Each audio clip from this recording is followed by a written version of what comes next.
Jadi jangan takut untuk tidak masuk list warisan. Itu untuk pengacaranya juga nih ya. Jangan takut. Tenang, itu masih ada. Indikasinya ada arahnya ke situ. Iya. Takut nggak kebagian. Iya, kalau misalkan sekarang dikasih sama bintang untuk membeli bintang ya Masih tugas kecil. laki-laki. Tugas bapak apa? Ya. Biar diberikannya itu nanti ketika sudah dewasa ya. Ya dewasa biar bintang juga ngerasain karena yang dikasih itu ya bintang.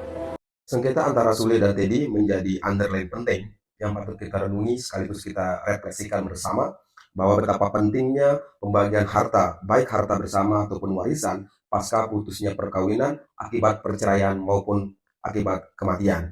Sebab di dalamnya bertitik taut dengan aspek kepastian status konsepsi hukumnya.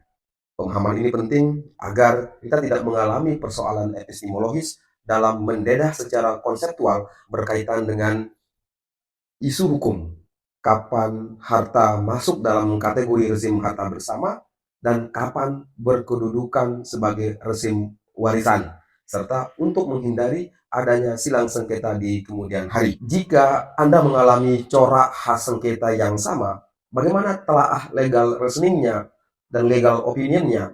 Tentu tidak fokus pada sengketa antara Sule dan Teddy, tetapi dengan simulasi kasus yang lain agar tidak melanggar asas praduga tak bersalah dan asas independensi hakim. Karena kasus tersebut sedang bergulir di pengadilan agama. Mari kita bahas dengan simulasi kasus dengan identitas para pihak yang berbeda. Anggap saja Doni menikah dengan Elma, dalam perkawinannya itu dikaruniai 2 anak laki-laki dan 1 anak perempuan, sekaligus lahir atau diperoleh harta bersama sebesar 15 miliar rupiah. Doni dan Elma bercerai tetapi mereka tidak melakukan pembagian harta bersama sampai pada Elma menikah lagi dengan Dedi, suami keduanya. Mereka dikaruniai 1 anak perempuan. Beberapa tahun kemudian Elma meninggal dunia meninggalkan 3 ahli waris. Pertama 1 anak perempuan dan ibu kandungnya. Yang ketiga tadi suaminya si Dedi. Kemudian Dedi mengajukan gugatan di pengadilan agama di mana Doni, ya, suami pertama dari Elma ini sebagai pihak tergugat yang menurut si Dedi bahwa harta peninggalannya itu masih berada dalam penguasaan si Doni selaku suami pertama dari almarhum Emma. Di sisi lain, Doni beserta anak-anaknya menangguhkan bagian dari adik perempuannya dari hasil pernikahan antara almarhum ibunya dengan Dedi, suami keduanya, dengan pertimbangan agar adiknya bisa menikmati bagiannya nanti ketika sudah dewasa. Dalam gugatannya, Dedi mengajukan dirinya untuk memperoleh bagian. Kemudian juga mengajukan ibu kandung dari almarhum Emma dan mengajukan anak perempuannya. Nah, pada posisi kasus seperti ini muncul pertanyaan penting. Pertama, bagaimana status hukum harta pada perkawinan pertama antara almarhum Elma dan Doni? Apakah tetap ke dalam rezim harta bersama atau rezim waris? Kedua, siapa saja pihak yang berhak dan pembagiannya bagaimana? Ketiga, apakah tindakan penundaan bagian saudaranya yang perempuan beralasan secara hukum atau tidak? Keempat, bagaimana aspek pemenuhan hukum formil yang tepat yang harus diperhatikan oleh Dedi? Yang kelima, bagaimana strategi yang harus dilakukan Doni dalam menghadapi gugatan Dedi? Mari kita dedah pertanyaan-pertanyaan tadi. Pertama, bagaimana status hukum harta pada perkawinan? Status hukum harta pada perkawinan antara Elma dan Doni berada dalam rezim harta bersama sejak perkawinan sah dilangsungkan dan selama perkawinan itu masih berlangsung. Hal ini kita bisa temukan melalui pendekatan lex spesialis sistematis. Kita menempatkan kompilasi hukum Islam sebagai aturan khusus lex spesialis dan menempatkan secara sistematik ketentuan pasal 96 dan 97. Ketentuan pasal 96 dan 97 ini artinya menjadi rujukan utama dalam menentukan status harta dibanding aturan hukum umum di perdata. Menurut pasal 97, janda atau duda cerai berhak atas setengah harta bersama, kecuali ditentukan lain oleh perjanjian, perkawinan, atau putusan pengadilan. Nah, secara penafsiran teologis, rumusan norma ini melindungi keadilan ekonomi setelah cerai hidup sebelum harta dibagi. Sebab harta masih dianggap netral sebagai harta bersama. Inilah sesuai sejalan dengan asas kontinuitas harta bersama, di mana hukum tidak berlaku surut, yaitu non retroaktif sebelum pembagian dilakukan. Kemudian pertanyaan kedua, siapa saja pihak yang berhak dalam pembagiannya? Karena Elma sudah meninggal dunia, Doni tidak berhak atas warisannya, tetapi tetap berhak atas setengah harta bersama, yaitu 7,5 miliar dari total 15 miliar yang telah dibagi dengan Doni. Sisanya 7, miliar lainnya menjadi harta warisan dari almarhum Elma yang diwariskan kepada ahli warisnya. Dari warisan itu, Dedi selaku suami kedua yaitu mendapat 1/4 bagian karena ada anak, yaitu sebesar 1,875 miliar. Kemudian ibu almarhum Elma mendapat 1/6 bagian karena ada anak, yaitu sebesar 1,25 miliar.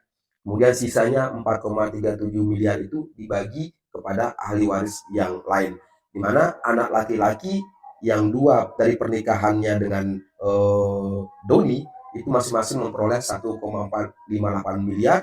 Kemudian anak perempuan yang dua memperoleh 729 juta. Nah, pertanyaan ketiga, apakah tindakan penundaan bagian saudara yang perempuan beralasan secara hukum atau tidak? Nah, kalau ada ahli waris laki-laki maupun perempuan yang menunda bagian saudaranya, maka itu tidak beralasan secara hukum. Sebab dalam hukum waris Islam itu berlaku asas ijbari, mewajibkan pembagian harta sesuai ketepatan ketentuan yang telah ditetapkan oleh Allah. Jadi warisan tidak boleh ditunda atau diubah sesuka hati. Nah, akan tetapi prinsip ini dapat disimpangi ya berdasarkan atas dasar kesepakatan ahli waris yang lain. Akan tetapi pada kasus ini di mana salah satu ahli waris itu belum dewasa, maka tentu tidak memenuhi syarat subjektif dari syarat sah perjanjian sebagaimana diatur dalam pasal 1320 KUH Perdata. Oleh karenanya diperlukanlah penetapan perwalian di pengadilan. Meskipun ayah secara hak alamiah yaitu sebagai wali dari anak-anaknya, tetapi penetapan pengadilan berfungsi sebagai bukti otentik legal standing yang menjamin kepastian hukum bagi wali di dalam bertindak untuk atas nama yang diwalikan. Dalam hal ini tentu berkaitan dengan pengelolaan, pengurusan, dan perlindungan terhadap harta anaknya yang belum dewasa.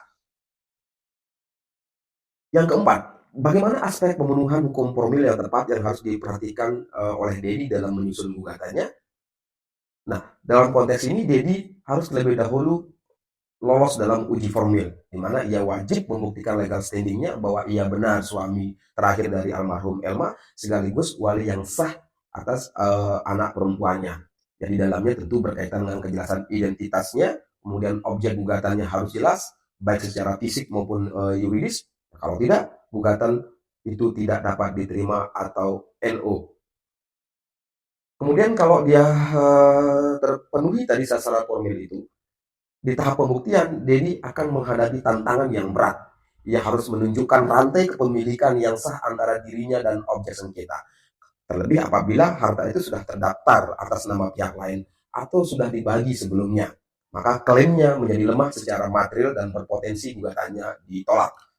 Lalu bagaimana strategi Doni? Dalam hal ini Doni juga harus cermat, ya, memainkan strategi ganda baik formil dan material, di mana Doni dapat mengajukan eksepsi bahwa Dedi tidak memiliki kepentingan hukum langsung, kemudian bisa juga gugatannya kurang pihak, ya, dan objek gugatannya tidak jelas atau mengalami obscure libel. Kemudian dalam pokok perkara, ya, secara material Doni harus menunjukkan bukti bahwa sebagian harta telah diberikan kepada almarhum Elma semasa hidupnya dan dinikmati oleh Dedi selaku suami keduanya, bahkan sebagian juga digunakan oleh keluarga Emma. Dalam hal ini adalah ibu kandungnya Emma.